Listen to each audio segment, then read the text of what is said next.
is the Sony 50mm 1.2 worth the $2,000 price tag? That is what I want to answer in this video as somebody who is new to the system and looking at my options for fast prime lenses. I had an opportunity to test it out recently, and I'm going to be going through some of the biggest reasons why you should get this lens and some reasons why you shouldn't. The 50-1.2 sits in with Sony's most premium optics, and for that reason, they've stamped it with their G Master moniker. With lenses in this category, you do expect a very high level of optical quality as well as craftsmanship, but also a higher price. They're really aimed at photographers who need the absolute highest quality and who can also justify the investment. I really wanted to see how this lens would perform in a real world portrait shoot, so I took it out along with my A7 IV to shoot some photos of my friend Swarali.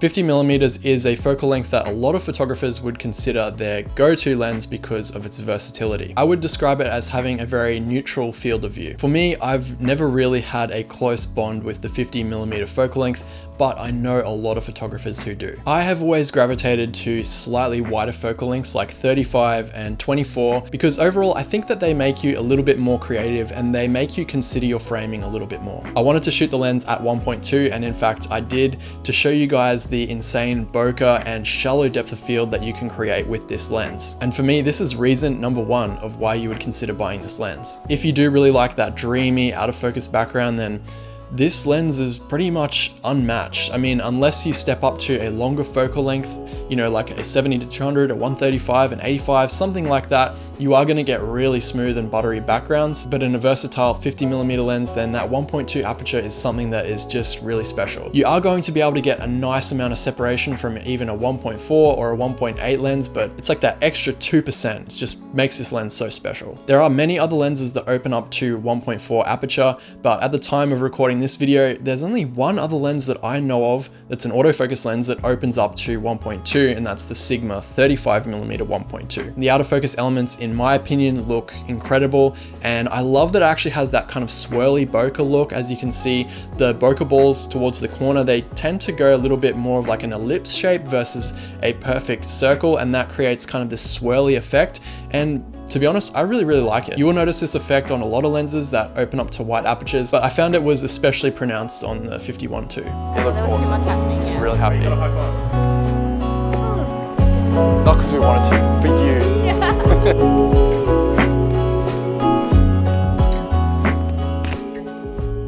Reason number two to get this lens is the elite level sharpness. Looking at edge-to-edge sharpness at 1.2, you really can't fault this 50. It's very sharp in the center and also really good in the corners. And if you stop down to f2, you can see a really consistent result from corner to corner, zoomed right in here at 100%. I was honestly really happy with the sharpness, and as somebody who adds grain and all sorts of stuff to their photos to make them look a little bit more organic, the sharpness of this lens is a little bit overkill for me. But I will say that it is really nice to know that if you need to do any substantial cropping on your images, you definitely have that resolution to play with. Build quality on these G Master lenses is typically pretty exceptional, and this one is no exception.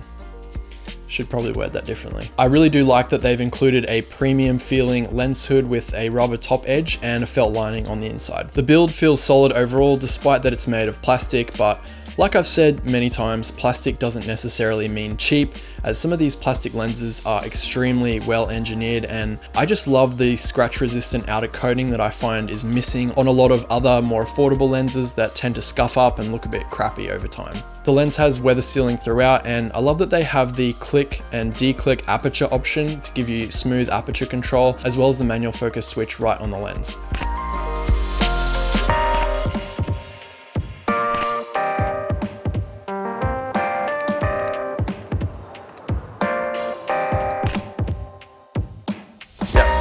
Can I get you sitting on that corner? Might have to up my ISO so I can get a decent shutter speed because it is a bit gloomy today. Good.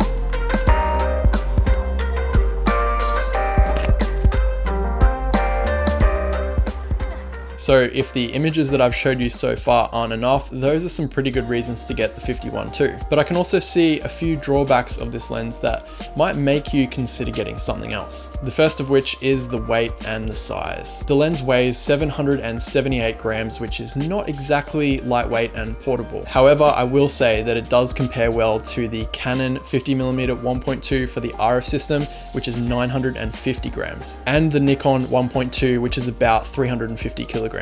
So in its class, it is a lightweight lens, but not when you compare it to something like the Sony 55mm 1.8, which is 281 grams. Yes, it doesn't have the switches on the barrel as well as weather sealing and the ability to open up to 1.2, but if you're a photographer who likes to travel light, maybe you do a lot of hiking, travel photography, this difference in weight might really matter to you. So reason number 2 not to get the 50mm 1.2 is the price. You have to remember that when you're talking about spending money on lenses, it's not just about that initial hit to the bank balance that hurts, it's also about the opportunity cost of that investment. So what I mean by that is that you could take that $2,000 and instead of using it to buy one really great lens, you could buy 2 more affordable lenses. And this could make your bag of gear more versatile or even open you up to other opportunities now that you have different camera gear. For me, when I was starting out in wedding filmmaking, I would always consider the equipment that I was going to buy based on how often I would use it. I went with the $2,500 flagship 70-200 2.8 because it was a lens that stayed on my camera for most of the day. So if the 50mm focal length is not something that you use all the time, I can definitely see the price of this lens being a reason why you might not want to get it. For people who are just starting to get into photography, I generally don't recommend going for that most premium, highest price option and instead going with something more affordable because it gives you time to figure out whether the 50 or whichever focal length that you're going for is a good choice for you, and then you can always upgrade later. Yeah, I like the trees. It's working really well with the orange jacket. It's like that green and orange somehow, like it always complements. Take one more step towards me. Yeah, I love that. Yeah, looking down, it's cool. The third reason not to get the 50mm 1.2 is the focus breathing. Now, this is not a huge deal because it's only really going to matter if 1, you shoot video, 2, you do a lot of focus racking between subjects that are close to the lens and further away, and number 3, you don't own an A7 IV or another Sony camera body that has the inbuilt focus breathing correction. But if you do shoot a little of both stills and video and the focus breathing really gets to you, I found that it is quite apparent on the 51.2. So as you can see in this test shot, the changing field of view throughout the focus travel, you can see it. It's definitely there. Shot there, yep. Beautiful.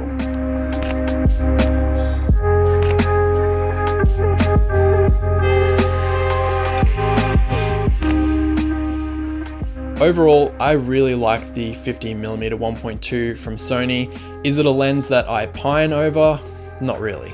I personally have just gravitated more to wider focal lengths, as I said, like the 35 or the 24 for my creative shoots. I just feel more at home with those focal lengths. I think if you're unsure about the 50mm focal length, definitely don't go for the 1.2, go for something more affordable instead, shoot the hell out of it, and then figure out if you are ready to go step up to the big boy 1.2. I'd be interested to hear what you guys think of these images. Let me know down in the comments section below. I want to say a big thank you to DigiDirect in Brisbane who loaned me this lens to test out for you guys. They are my go-to for all my camera equipment. If you like the way I edited the photos in this video, you can also check out my Lightroom preset pack. There's a link down in the description below. It also comes with a free mini course showing you guys how I edit my images and a tutorial on how to use the presets. So thanks for watching guys, and I'll see you in the next one.